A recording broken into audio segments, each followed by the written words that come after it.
akan belajar berkaitan dengan analisis sinyal geofisika. Nah, selain itu operasi matematis dasar untuk sinyal itu tadi sudah sempat kita singgung, itu berkaitan dengan pergeseran, bisa disebut juga sebagai time shifting atau delay, atau advance ya. Time shiftingnya bisa negatif, bisa positif. Suatu sinyal X fungsi T dapat didelay sebesar tau detik untuk menghasilkan X fungsi T minus tau. Sedangkan kalau di advance, tau detik menghasilkan XT plus tau. Ya, tadi ilustrasinya juga sudah ada. Nah, kalau penskalaan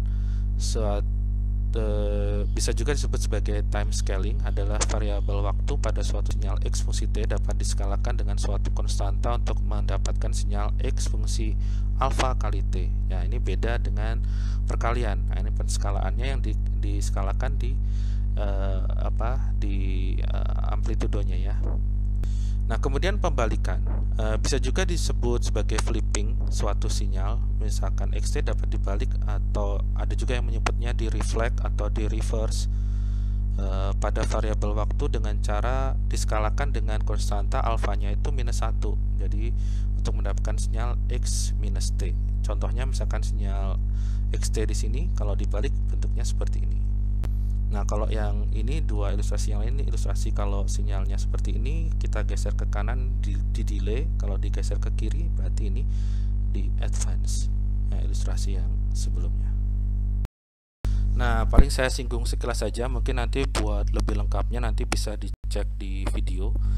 Jadi sinyal sebagai fungsi matematis ini ada beberapa sinyal yang spesial. Nah, beberapa sinyal itu akan dibahas di antaranya berkaitan bentuk sinyal kotak, sinyal segitiga atau model sinyal kotak, model sinyal segitiga, sinyal unit step, sinyal delta, dan sinyal sinc atau sinc function ada juga.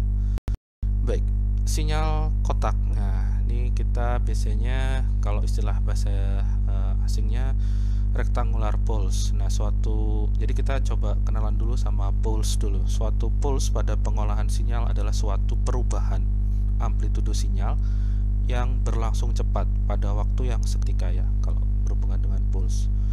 Pada suatu pulse, perubahan amplitudo bisa terjadi dari suatu baseline menuju nilai yang lebih tinggi atau lebih rendah. Kemudian diikuti dengan suatu perubahan yang cepat pada nilai baseline kembali. Ya, contoh pulse itu diantaranya ada rectangular pulse atau kotak ya, cosine square, Dirac pulse, sinc pulse, dan Gaussian pulse. Ini contoh beberapa. Jadi misalkan lebih lanjut kita punya suatu P pulse ya, pulse ini delta fungsi T adalah rectangular pulse dengan durasi delta. Maka kita punya bentuk matematisnya seperti ini. Jadi P delta fungsi T ini berharga seper delta untuk posisi minus delta per 2 sampai delta per 2 pada jarak T, dan berharga 0 untuk nilai yang lain dari minus tak hingga sampai tak hingga. Jadi hanya berharga ini, bentuknya kotak seperti ini. Nah, kalau kita integralkan, integral dari suatu pulse per unit area, jadi kita bisa menghitung integralnya ini, kita bisa bagi jadi 3 bagian. Bagian kiri dari minus tak hingga sampai minus delta per 2, kemudian dari minus delta per 2 sampai delta per 2, kemudian bagian ketiganya adalah delta per 2 sampai positif tak hingga. Nah, itu kalau kita integralkan kita akan mendapatkan unit pulse, unit area. Nah, di sini integralnya dari minus tak hingga sampai 1T dari P delta fungsi tau d tau, karena tadi T-nya udah dipakai ya. Untuk T di sini kita pakai tau. Nah, ini harganya adalah kalau di bagian kiri di sini dia akan berharga kalau dijumlahkan integralnya ini 0. Jadi sinyalnya ini 0. Jadi ini dari minus tak hingga sampai T. Nah, kalau misalkan kita coba integralkan dari sini ke sini, kita akan mendapatkan nilai yang semakin bertambah nih luas areanya. Jadi karena di sini U fungsi dari T ya, jadi bergerak dari minus delta per 2 sampai delta per 2 itu akan semakin meningkat dari sini ke sini. Nah, setelah itu kalau ini diintegralkan terus, nanti dia akan nilainya flat 1 di sini.